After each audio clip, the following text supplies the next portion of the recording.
I'm going to be honest with you all, I was worried. When I first heard the first single, I thought this whole album was going to sound like that. I mean, it wasn't a bad song. It was different than what I was expecting.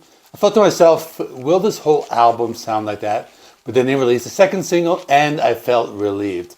It was just what I wanted. So today I'm talking about the new album by Helloween called Giants and Monsters. It's the follow-up to their self-titled album from 2021 and the second album of the newly formed Pumpkins United lineup with the three vocalists Andi Deris, Michael Kiske, and Kai Hansen.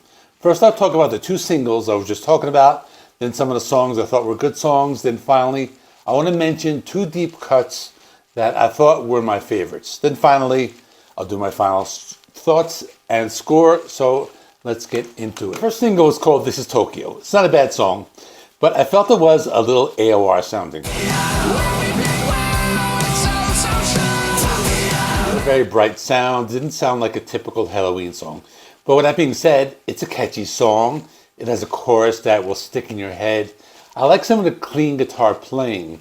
Even though the song didn't blow me away at first, now that I listened to it a few times and I heard it in the context of the full album, I can appreciate it much more. And there's a second single called Universe.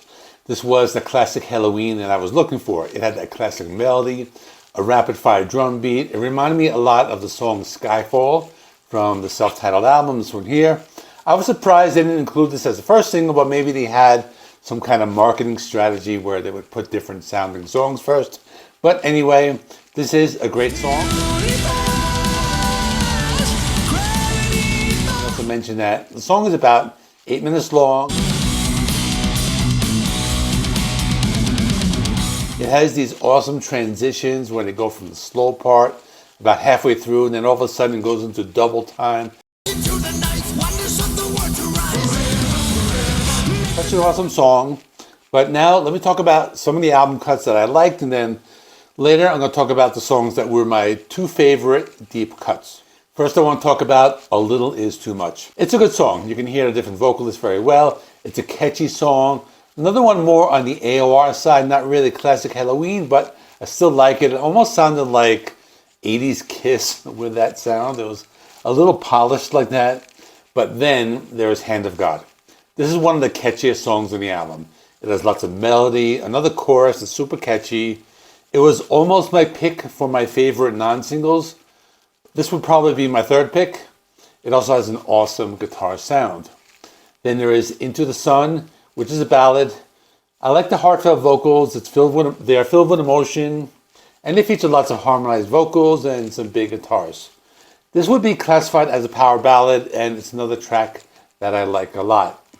Then there's Majestic. This is one of those songs that shows up more that fantasy-oriented side with the spoken word intro and the epic sounding keyboards, and there's some big guitars, some vocal harmonies, and it makes it another one of the stronger songs on the album. Probably one of the best guitar songs on the album. It's also a longer track. It's 8 minutes long. There's lots of different changes, twists and turns, similar to the song Universe, but it's another really good one. Then there is Savior of the World, which is one of the more classic power metal sounding tracks. Sounds like something you would hear on their earlier albums. I think it's a good song. I like the retro sound. It brings you back to that classic sound. I also like that this album has a lot of variety. It's not all classic power metal. They seem to be playing a lot of different styles, but not straying too much from their core. Under the Moonlight. This is some classic melodic rock from the 80s. It sounds like a big arena rock anthem. It's a catchy song, has awesome vocals, probably be a good song for a live performance. But now it's time for me to reveal my top two songs that were the non-singles. These are my favorites and the ones that stood out and I thought were the best on the album. So my first pick is going to be We Can Be Gods. I chose this because I like the big guitar riffs in the intro. They have these heavy drum beats. It's one of the more classic sounding songs, and it works even better with three vocalists because they do lots of harmonies, and it gives the song a much bigger sound. And it's a great track if you're a fan of classic Helloween. Now my second pick, it's called Giants on the Run. This one has an awesome guitar sound in the intro, but the verse section was a little more laid back. I thought it was a nice mix of their more modern AOR sound and the classic power metal sound. has some cool bass guitar playing, lots of melodic vocals. Song is one of the longer ones at about 6.5 minutes, so the song takes these different twists and turns, and there's almost a progressive rock sound. There's some cool, almost harsh vocals in one part of the song, and lots of short melodic solos. So for that reason, I have this as one of my favorites. So in conclusion, it's another killer Helloween album. I thought the self-titled, or this one, was really good, but I'd say it's probably on par with this one here. I thought both albums are fairly similar. I'm not really sure which one I like better at this point. I did a ranking about 4 years ago. I think I put the self-titled at number 3, right behind the two Keeper of the Seven Keys albums. This album is probably definitely ranking in the top half of their discography.